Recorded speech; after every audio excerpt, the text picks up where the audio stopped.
À l'aube du nouveau millénaire, la notion d'une présence extraterrestre crée une anxiété omniprésente dans les esprits de notre culture. Des sondages révèlent que seulement un tiers des Américains croient en l'existence des ovnis. Pourtant, 5 millions d'entre eux prétendent en avoir rencontré. Les scientifiques nous rappellent que ces apparitions surréalistes ne sont pas vérifiées ni vérifiables. Les sceptiques insistent sur le fait que ces personnes qui revendiquent ces témoignages sont soit victimes d'hallucinations, soit exploitent ce phénomène dans leur propre intérêt. Les victimes de ces visions sont crédibles lorsqu'elles racontent leurs histoires. Des histoires qui attirent notre attention et qui nous poussent à croire que nous ne sommes peut-être pas seuls.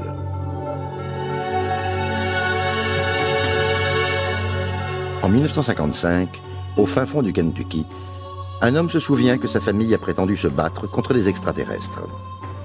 Une spécialiste des ovnis a décrit ce qu'elle a vécu lorsqu'elle se trouva face à un extraterrestre. À la proche périphérie de New York, une dizaine d'habitants sont convaincus que des extraterrestres sont apparus dans le parc public. Des études bibliques expliquent que ces croyances sont nées il y a 6000 ans de cela. Toutes les civilisations humaines auraient été influencées par les extraterrestres. La notion d'une vie extraterrestre, fiction ou réalité? Ou est-ce que cela peut être décrit comme inexpliqué?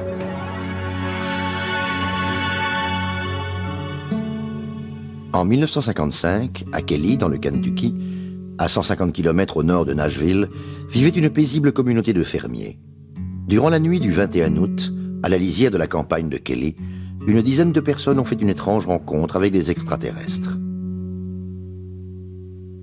La famille Langford était venue à cet endroit pour passer du bon temps en famille, pour rire et jouer aux cartes. Âgé de 12 ans à cette époque, Lonnie Langford dit se souvenir clairement de cette nuit-là. Il y avait moi, mon frère, ma sœur, 2 demi-frères, leurs femmes et un couple d'amis. Ma mère était là aussi. Nous étions assis, nous parlions, nous jouions aux cartes. Le demi-frère de mon ami Taylor a dû sortir car à l'époque, il n'y avait pas de toilette dans la maison. Et lorsqu'il fut dehors, il aperçut un objet rond et lumineux.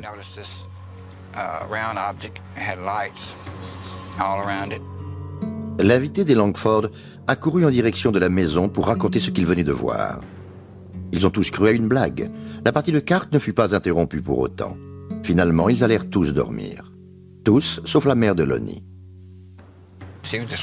Elle était restée là, debout, avec ses grands yeux ouverts, regardant à travers la fenêtre du salon. Et elle vit ce petit objet planté là. Elle se mit à crier. Ils sautèrent tous de leur lit, tandis que la mère de Lonnie se saisit d'un fusil de chasse. Il a vu ces créatures d'environ 1 mètre, aux pieds et aux oreilles palmées, avec de grands yeux. Les mains étaient palmées aussi. Elles étaient argentées de la tête aux pieds. Elles ne faisaient aucun bruit, aucun son. Elles ne parlaient pas. Elles étaient plantées là, je ne sais pas pourquoi. Tous fixèrent ces créatures flottant dans l'air pendant que les frères de Lonnie leur tiraient dessus. Ils disaient que les balles heurtaient les extraterrestres, mais qu'aucun d'entre eux n'en paraissait affecté. Ces étranges créatures reprenaient leur forme initiale. Ils étaient intacts. On était tous affolés, on a commencé à crier dans tous les sens. Le frère de Lonnie sortit de la maison avec son fusil. Il venait juste de sortir lorsqu'un extraterrestre l'attrapa par les cheveux. Il a réussi à se libérer et il lui a tiré dessus. À en croire l'histoire de Lonnie Langford, sa famille et lui étaient terrifiés de voir ces êtres rutilants encercler leur maison. Lorsque ses frères manquèrent de munitions, ils brandirent leurs lampes électriques. Les rayons lumineux scintillaient dans le ciel, et la famille fut surprise de constater que ces créatures argentées se dissipaient dans l'obscurité. Ils n'ont pas essayé de nous faire mal, ils n'ont pas essayé de nous brusquer. Je pense qu'ils avaient plus peur de nous que nous d'eux. Vous voyez, j'avais peur, j'avais réellement peur. Je vous dis la vérité. Est-ce que Lonnie Langford dit la vérité, ou est-ce le scénario inventé par une famille qui aurait perdu la raison?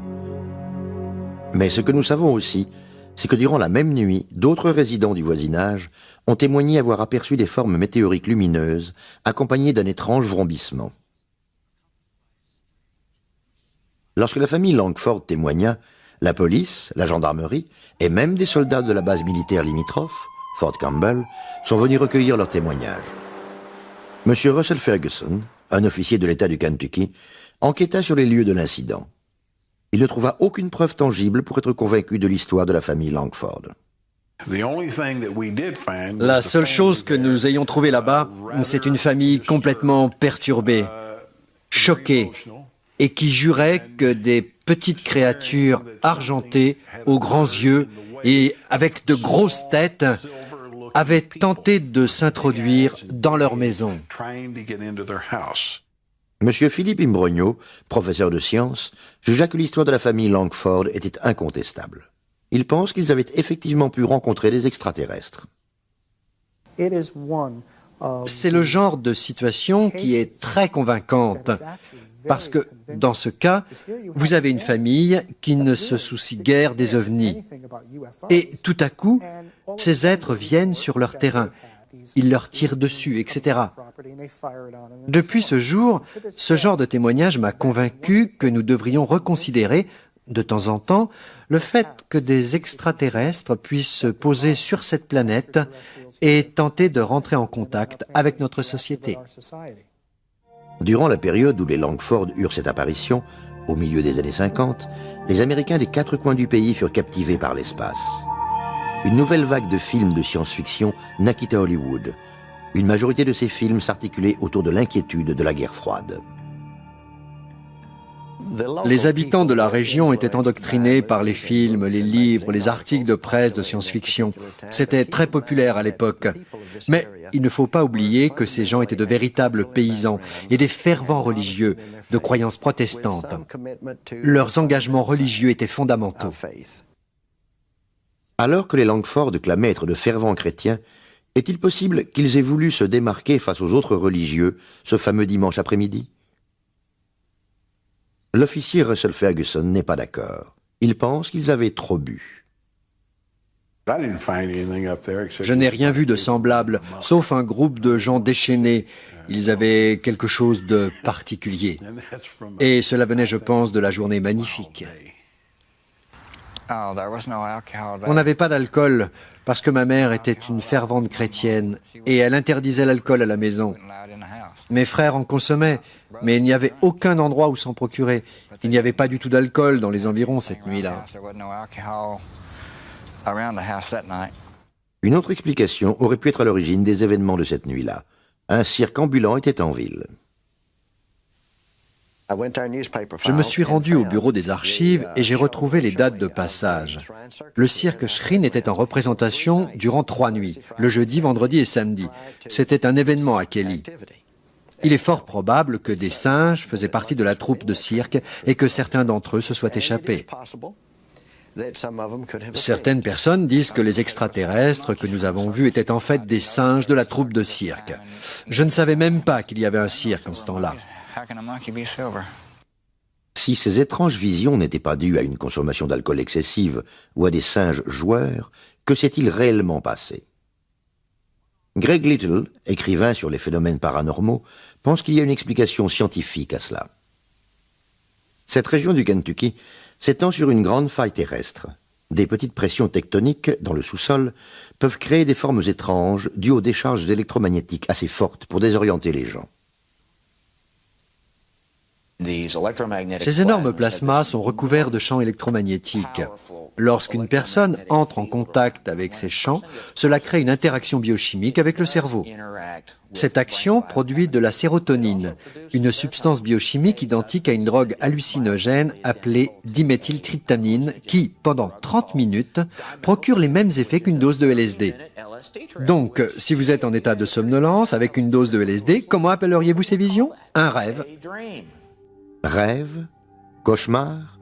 Peu importe, si quelqu'un est vraiment sûr de l'exactitude des faits qui se sont déroulés durant cette nuit estivale de 1955. Je ne sais pas pourquoi les extraterrestres sont apparus devant moi. Peut-être qu'ils passaient simplement au-dessus de nous et que quelque chose a attiré leur attention et qu'ils voulaient descendre et j'en ai aucune idée. Pourquoi pensez-vous que Dieu a créé toutes ces autres planètes et toutes ces autres lunes et tous ces autres soleils et a seulement créé la vie sur une seule d'entre elles et pas sur les autres? Je me pose la question suivante. Si vous aviez la possibilité d'aller sur Mars, sur le Soleil, ou n'importe quelle autre planète, et que vous reveniez sur Terre avec toute cette technologie dont vous avez bénéficié, il est évident que vous ne reviendrez pas à Kelly dans le Kentucky. Alors que nous avons la capitale et d'autres grandes villes, non, je ne pense pas. Lonnie Langford et sa famille n'ont pas été à la rencontre des extraterrestres. Selon leur récit, ce sont les extraterrestres qui sont venus à eux et la famille Langford a été prise au dépourvu. Il existe des endroits tout autour de la Terre qui sont connus, car ils sont nommés points névralgiques des ovnis. Ceci est dû aux fréquents témoignages reçus à ces endroits. Pine Bush, situé dans l'État de New York, est l'un de ces endroits. C'est ici que l'investigatrice d'OVNI, Helen Crystal, s'exerce à créer un contact avec les extraterrestres. Ayant écrit un livre sur ses propres expériences, elle croit, après 20 années de recherche, plus de 1000 photos, qu'il est évident que l'existence des extraterrestres est bien réelle.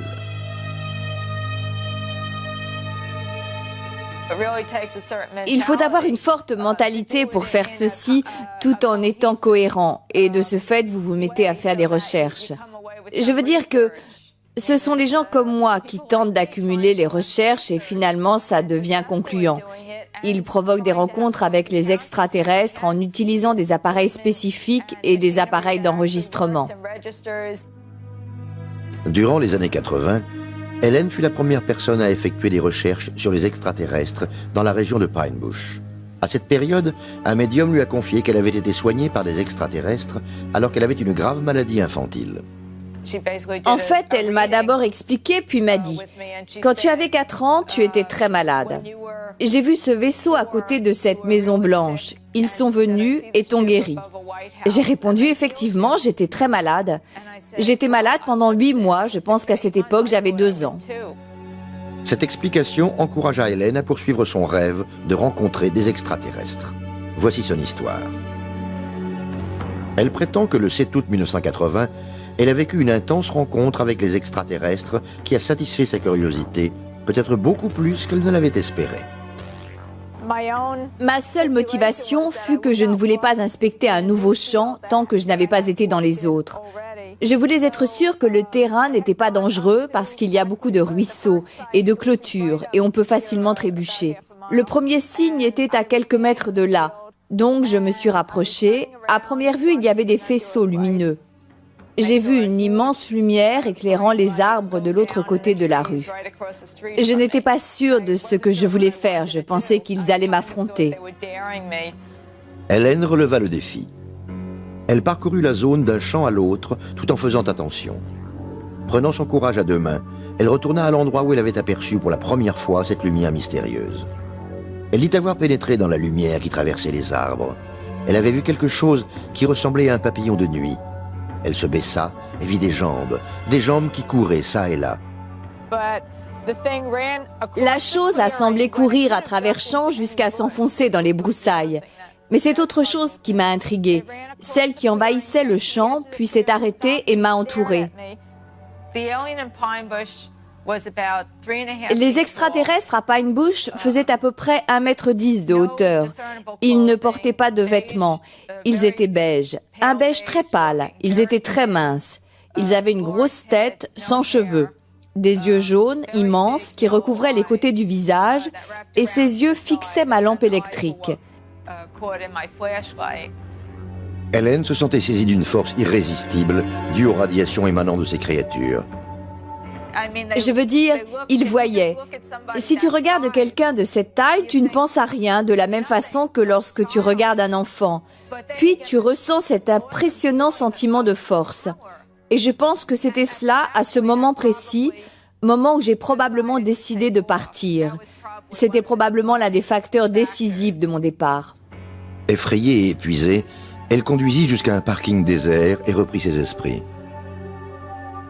Je ne pouvais plus supporter tout ce stress. J'étais tellement paralysée de peur et je me souviens que mon cœur battait à 100 à l'heure. Je veux dire, j'étais totalement saisie de panique. Je commençais à transpirer.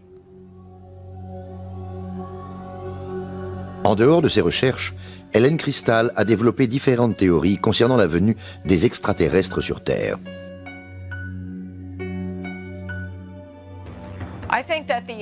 Je pense que les extraterrestres ont un problème, un sérieux problème physique. C'est pour cela qu'ils viennent en grand nombre sur la Terre. C'est peut-être une race en voie d'extinction et leur problème essentiel est la reproduction.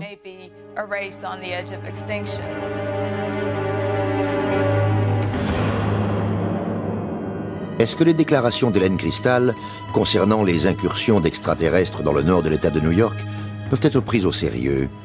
Ou alors contribue-t-elle à la création d'un mythe des temps modernes? Le professeur de sociologie de l'Université de Northwestern, Bernard Beck, pense que c'est le cas.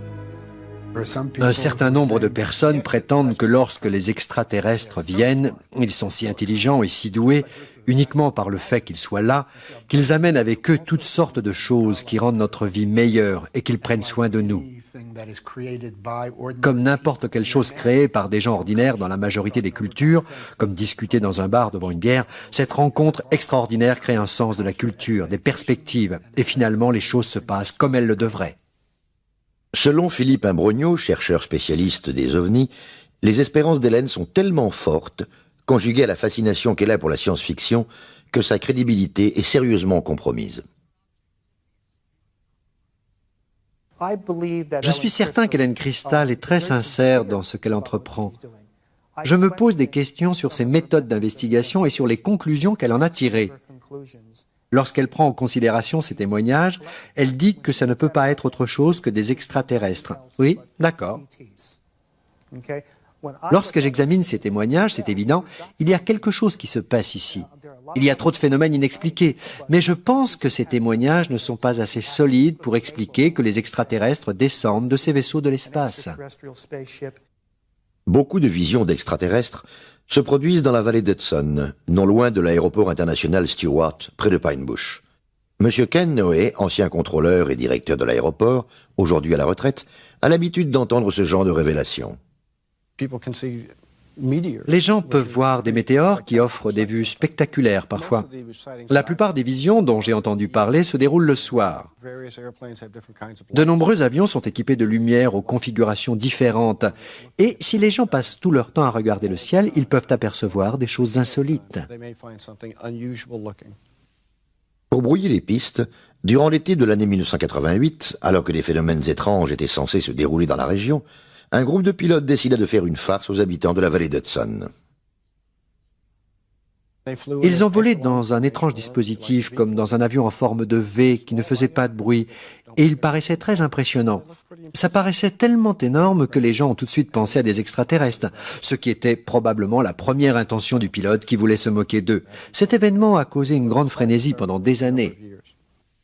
Ken Noé et ses collègues se souviennent avoir été sceptiques face aux déclarations d'Hélène Cristal et la présentation de sa bande vidéo sur les ovnis. J'ai jeté un coup d'œil sur son travail, sur quelques photos qu'elle a prises, et je pense qu'elles sont sûrement douteuses. Cette bande vidéo a été tournée sur la piste de l'aéroport international. À mon avis, cela ressemble clairement à un avion. Je vois des lumières stroboscopiques et ce sont des lumières anti-collision et peut-être 2 phares d'atterrissage sur les extrémités des ailes de l'avion. Une fois de plus, je constate que c'est une image légèrement floue d'un avion. Je pense que vous pouvez voir clairement que c'est un grand avion à réaction. À cet endroit de la cassette, vous pouvez même entendre un bruit des moteurs. À mon avis, c'est un avion. Les images d'Hélène ne sont plus crédibles après avoir été examinées par des experts. Un autre problème se pose. Elle a toujours été seule lors de ses prises de vue. Monsieur Hubert de Lézal, professeur de psychologie, dit que lorsque le médium a dit à Hélène qu'elle avait été guérie de sa maladie par des extraterrestres, cette révélation a dû lui créer des illusions d'optique. Je suis certain que les gens en parlaient. La famille a probablement déploré, pleuré. On lui a certainement dit qu'elle allait mourir, mais qu'elle avait des chances que sa maladie guérisse. Et donc, on lui a dit qu'une personne hors du commun, une personne qui n'appartient pas au corps médical, est capable de la guérir. C'est la chose la plus importante qui lui soit arrivée dans sa vie. Elle est vivante. Psychologiquement, je compare cela à quelqu'un qui, à un moment donné de sa vie, apprend qu'il ou elle a été adopté. L'isolement géographique dans le cas d'Helen Crystal, ou l'isolement social, comme dans celui de la famille Langford, dans le Kentucky, est un obstacle à leur certitude quant à la présence d'OVNI. Cependant, il y a à peu près 20 ans, une dizaine de témoignages ont été recensés dans un parc public du New Jersey, à quelques centaines de mètres de la ville de New York.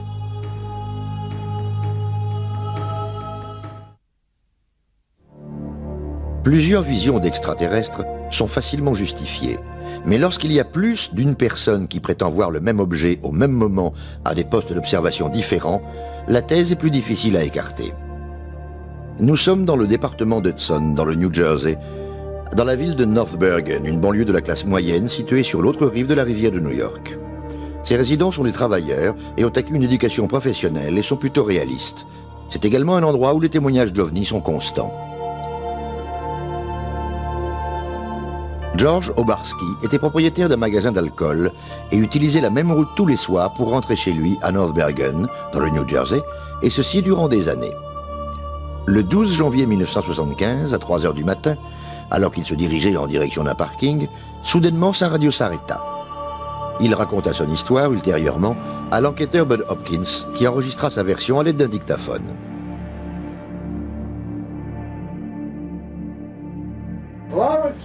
Je dirais que cette chose était à environ 10 mètres de moi, une chose énorme. Elle semblait mesurer à peu près 2 mètres.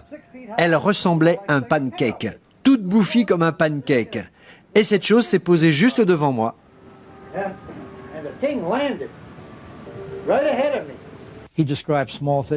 Il a décrit des petites figurines qui sortaient de cette chose. Il a dit qu'elles ressemblaient à des enfants en tenue de neige. Elles avaient chacune des réceptacles de forme carrée et de longues cuillères, comme des pelles. Elles ont prélevé un peu de terre, l'ont mise dans leur réceptacle et sont retournées dans leur appareil très vite. Il disait qu'elles se déplaçaient à toute allure, comme des enfants qui se sauvent d'un incendie. Et la chose a disparu. Même après être rentré chez lui, George Obarski était encore tremblant, terrorisé par ce qu'il avait vécu. J'étais mort de peur, je transpirais, j'ai immédiatement fait un thé et j'ai allumé la radio. J'étais terrifié. J'ai tiré les couvertures sur ma tête, je me suis levé, j'ai pris 2 aspirines. J'avais très peur. George Obarski décéda en 1990. Son fils, Frank, se souvient parfaitement de l'histoire de son père. Ce qu'il a décrit était un immense objet en forme de soucoupe. Il n'y a pas meilleure description que celle-ci pour décrire ce que vous appelez OVNI, objet volant non identifié. C'était une sorte de disque sur la base qui avait d'étranges lumières aveuglantes. Le plus surprenant, c'est qu'après son atterrissage, mon père se décrivit comme glacé par la peur. Et cet homme qui s'est fait braquer des centaines de fois au magasin d'alcool à New York savait exactement ce que la peur voulait dire. Il faisait face à ce problème tous les jours. Mais là, il a dit qu'il était terrifié. Bud Hopkins essaya de corroborer l'histoire de George Obarski avec d'autres témoignages, comme celui de ce portier qui travaillait dans la résidence Stonehenge de l'autre côté du parc. J'ai réalisé qu'il y avait une grande résidence ici. J'ai essayé de retrouver ce portier. Je l'ai appelé, il se souvenait de moi. J'ai eu une montée d'adrénaline lorsque cet homme a dit que cette soucoupe volante était descendue et atterrit dans le parc. Ensuite, il l'a décrite et c'était la même description que celle de George. Après avoir publié l'histoire de Obarski dans le journal Village Voice, Bud Hopkins continua à rechercher d'autres témoignages éventuels. Par la suite, les membres d'une famille firent un autre témoignage. Ils ont vu cet objet atterrir dans la rue. Il faisait 12 mètres de haut et était incliné. Ils en ont fait une description très précise. Et bien que la mère fût malade, elle a couru en chemise de nuit, pieds nus, avec le père. Ils ont suivi cette chose qui descendait la rue. À North Bergen, un professeur, Madame Anne Karlovich, disait qu'elle était sceptique et qu'elle ne prêtait pas attention aux rumeurs que ses filles avaient entendues à propos de l'hypothétique incident du parc. En 1975, nous avions entendu cette histoire d'incident sur cette soucoupe volante dans le parc. Donc ma fille et ses copines s'y rendirent. Elles sont revenues en courant pour me dire qu'elles avaient vu des traces de brûlures en forme de cercle gravées dans la pelouse. Dans la résidence Stonehenge, il y a une grande façade vitrée et celle-ci a été cassée par un faisceau lumineux provenant de cette soucoupe volante. Les enfants étaient terrifiés. Frank Obarski s'était rendu à cet endroit avec son père. Il savait que son père était un homme pragmatique, donc c'était difficile pour lui de comprendre pourquoi il croyait tant ces faits irrationnels. Il ne semblait pas trop s'intéresser à des choses qu'on ne pouvait pas justifier ou qui n'appartenaient pas à la routine quotidienne. Donc, j'ai eu beaucoup de mal à comprendre mon père lorsqu'il m'a raconté cette histoire.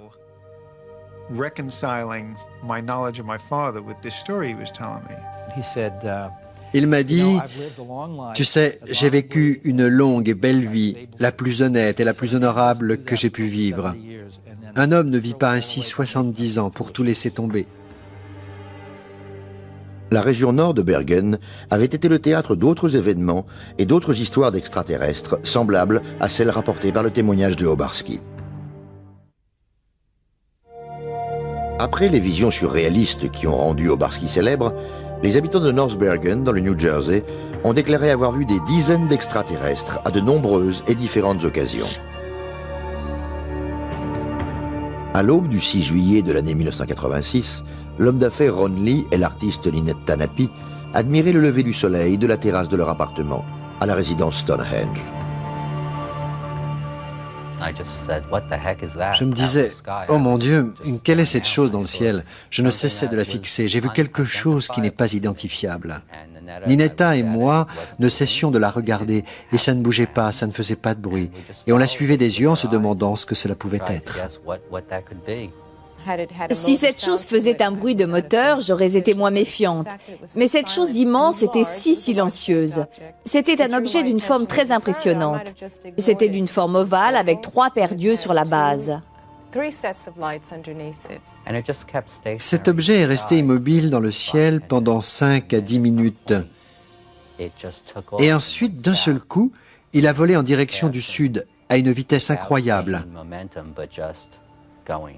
Il est parti d'une traite en accélérant jusqu'au moment où il ne fut plus visible. Juste après cet instant, nous avons entendu un vrombissement et nous avons vu un avion militaire à sa poursuite. Le jour suivant, de nombreux témoignages relatant cette apparition furent diffusés dans la presse. Ninetta ne faisait pourtant pas partie de ces gens qui passent leur temps à appeler les médias. Je n'avais pas envie de parler de ces choses étranges. Les gens risquaient de penser que j'étais bizarre. Je dénigrais tout car je ne voulais pas admettre l'origine de cette chose. Il n'y avait aucune raison rationnelle pour expliquer cela.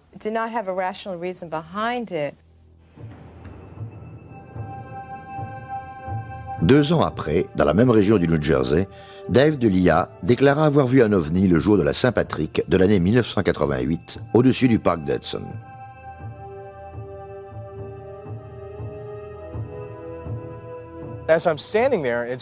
J'étais là, debout, et cette chose s'approchait de plus en plus. Elle ne faisait pas de bruit. Les lumières qui formaient un triangle étaient blanches et vertes. DeLia retourna à sa voiture et suivit l'ovni sur plusieurs kilomètres, identifiant la forme de l'objet. L'ovni avait la forme d'un diamant, un peu comme ça. Vous voyez où se trouvent mes pouces? C'était la partie de l'ovni qui venait dans ma direction. En 1993, 5 ans après le témoignage de DeLia, une autre résidente de North Bergen, Anne Karlovich, qui avait été sceptique face aux visions de Obarski, déclara qu'elle aussi avait été témoin de la présence d'un ovni.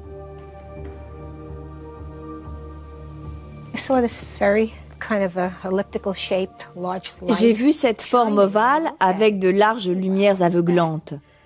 En la regardant, je me suis dit, « Mon Dieu, mais qu'est-ce que c'est ?» Et c'était bien ce que je pensais, ça bougeait très lentement. Alors j'ai fait demi-tour avec ma voiture et ça a disparu. Je suis rentrée à la maison en racontant ce que je venais de voir à mon beau-fils et il m'a dit qu'il l'avait vu lui aussi.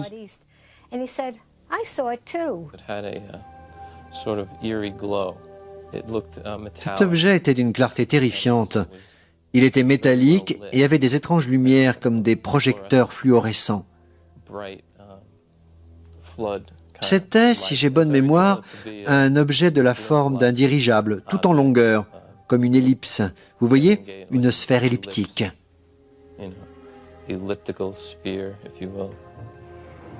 Joe Bache se souvient avoir lu le jour suivant dans les journaux que tous les dirigeables de la région étaient restés au sol à cause du mauvais temps.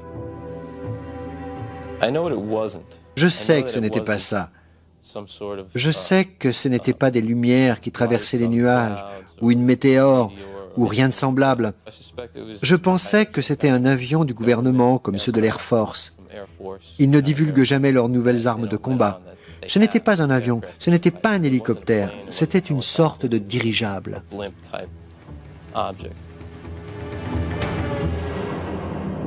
Il est évident que les habitants de cette région sont persuadés avoir vu des ovnis. Mais est-ce que ces ovnis ont un rapport avec les extraterrestres? Depuis la Deuxième Guerre mondiale, les témoignages d'apparitions d'ovnis ont progressé, au point de créer un système de classement, un moyen de différencier les témoignages reçus. Cette méthode a été développée par Allen Hynek, professeur d'astronomie à l'université Northwestern.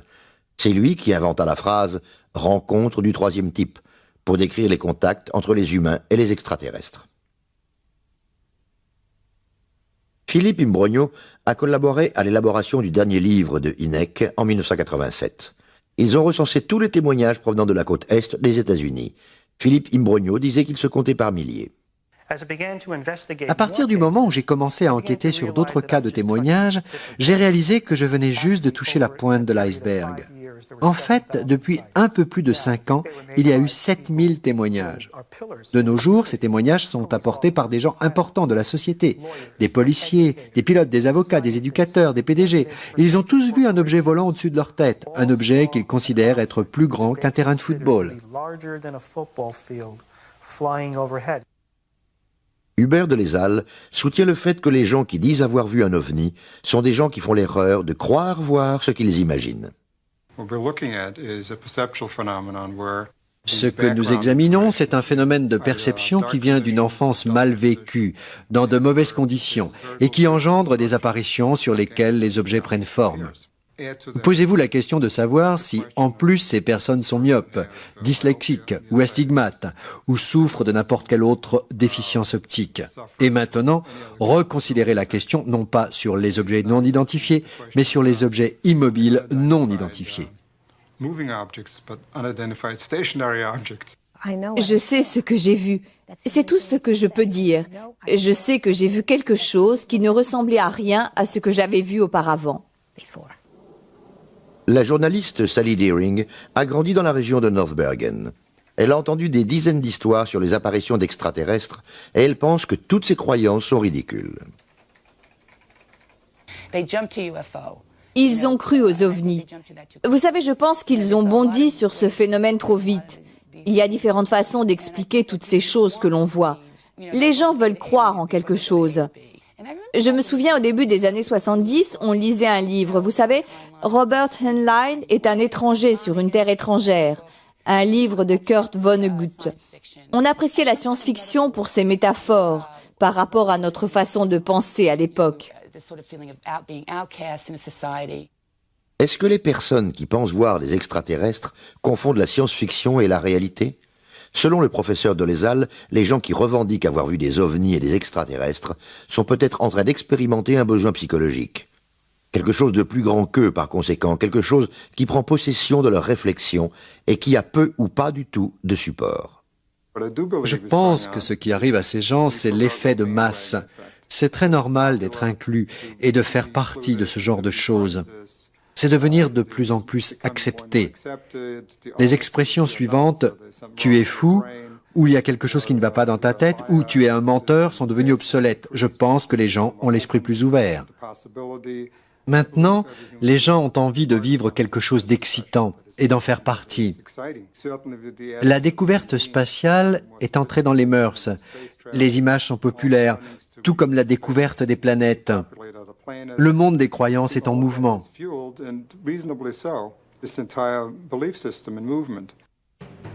Bien que les sceptiques, comme le professeur Dolezal, attribuent d'incontestables raisons pour expliquer que les gens pensent avoir vu des choses irréelles, les convaincus, eux, se souviennent avoir été irrités par le scepticisme rencontré. Frank Obarski reste perplexe face à la soi-disant expérience de son père. Cela lui faisait de la peine de voir que les gens ne le croyaient pas. Et c'est ce que je trouvais de plus triste dans tout le contexte de cette histoire. C'est ce qui m'a le plus ennuyé. Je suppose que ça fait peur parce que c'est l'inconnu. Vous savez, les choses qui ne nous sont pas familières nous effraient. C'est venu et c'est reparti. Je peux avoir tort, bien sûr, mais c'est la seule fois de ma vie où j'ai vu quelque chose d'inexpliqué.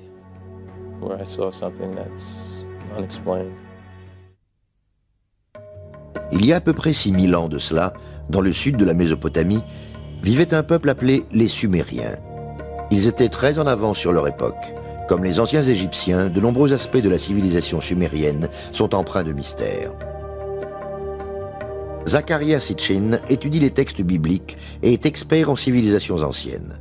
Ses études lui ont permis d'avancer l'hypothèse que les Sumériens étaient influencés par les extraterrestres. Cette civilisation s'est élevée à un très haut niveau en peu de temps, un niveau peut-être jamais atteint, même de nos jours. Ils avaient acquis des connaissances incroyables sur le ciel, l'astronomie, les mathématiques. Ils avaient atteint les sommets de la connaissance. Ils furent les premiers à inventer la roue. Ils connaissaient l'art, la musique, la danse, les lois, les tribunaux, les juges, tout ce qui est essentiel à une civilisation. Et toutes ces connaissances naquirent il y a 6000 ans, extrêmement rapidement.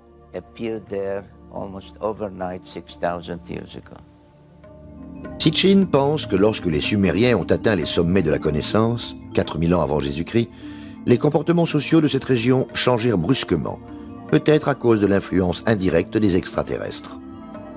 D'anciennes tablettes, dites d'Anunnaki, retrouvées sur place, nous livrent un texte apportant plus de questions que de réponses. Anousto devait tenir compte de ces instructions. 300 d'entre eux étaient au ciel. Ils y resteraient comme gardiens pour assurer le chemin de la terre au ciel, puis du ciel à la terre. Il en a gardé 600. Après que les instructions aient été données aux Anunnaki du ciel et de la terre, il leur attribua leur mission. Des histoires comme celle-ci sont racontées aux étudiants. Ils disent que ce sont des mythes, des histoires entre Dieu et l'homme. Je ne pense pas que ces mythes soient irréels, mais plutôt que ce sont des histoires de ce qui s'est réellement déroulé dans le passé. Sitchin pense que ces anciens mythes sumériens décrivent notre système solaire comme composé de 12 corps célestes, les 9 planètes connues, plus le Soleil et la Lune. Mais cette théorie prétend qu'une mystérieuse 12e planète s'approche de l'orbite terrestre tous les 3600 ans. Il est persuadé que les écritures des Sumériens nous révèlent que le supposé paradis est une planète appartenant à une race d'extraterrestres, appelée Anunnaki. Mais cela paraît tellement invraisemblable qu'ils ne sont connus que par la mythologie des dieux. Il est évident que d'après ces anciens textes, d'après ces écritures, je n'ai aucun doute que d'autres êtres venant de différentes planètes aient été impliqués. Pas uniquement dans notre création, en étant à l'affût de notre développement, comme le cite la Bible, mais en nous offrant leur civilisation, des choses humaines, et ceci pour des millénaires.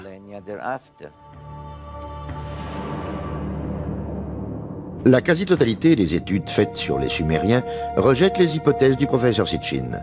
Le professeur Miguel Civil prétend que les Sumériens développaient les mêmes comportements que le reste de l'humanité.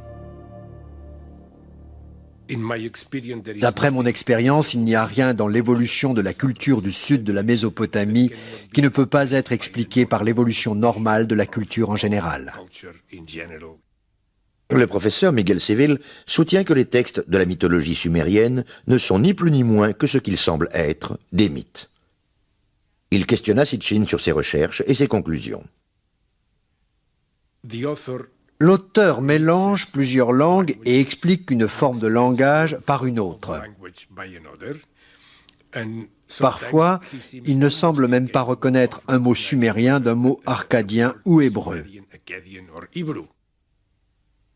Les études d'anthropologie culturelle de Miguel Civil ne sont pas les seules à différer de la théorie des 12 planètes de Sitchin. Différents astronomes également ne sont pas en accord avec cette théorie. Je ne pense pas qu'il y ait une seule planète qui soit capable de détecter notre présence, et ce, d'ici la fin des temps.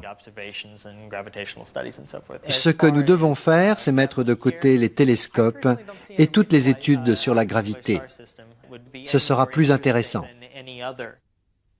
Bien sûr, l'être humain découvre d'autres planètes, et la NASA a récemment trouvé des microfossiles sur la planète Mars.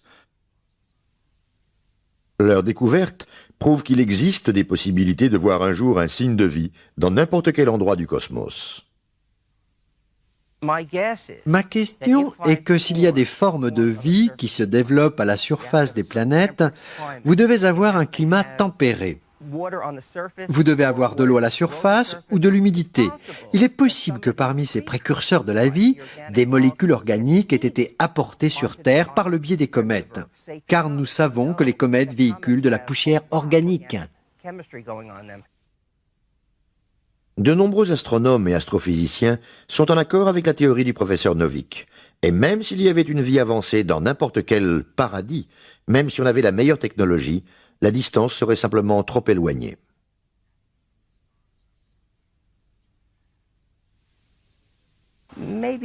Il existe peut-être une civilisation avancée dans notre galaxie.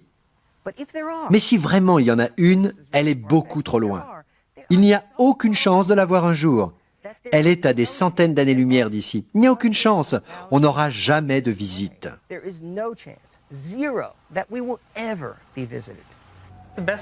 Pour comprendre, il faut se rendre compte de la distance entre ces étoiles qui sont très, très importantes. La distance entre ces galaxies et la Terre est impressionnante. Le professeur Dolezal explique que la vague déferlante de témoignages sur les ovnis n'est qu'un substitut à la religion. Si vous croyez à l'être divin, à Dieu, aux croyances religieuses, et même si vous n'êtes pas croyant, nous avons un besoin de sentir qu'il y a quelque chose de plus puissant au-dessus de nous. Une technologie avancée, et cela me paraît être un substitut convenable pour les croyances religieuses.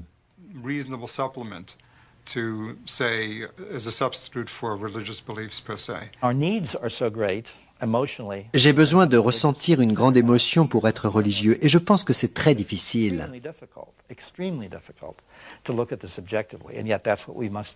Toutes les civilisations ont vécu cela. Elles ont toutes été marquées par l'existence des extraterrestres. Mais maintenant, nous avons un langage qui nous permet de dire que ce sont des extraterrestres, à l'inverse des anciennes civilisations. Si tous les scientifiques de la Terre travaillaient ensemble sur le sujet, pendant 1 an seulement, pour trouver des réponses à nos questions, au lieu de passer leur temps à critiquer ou à se demander si c'est une vraie science.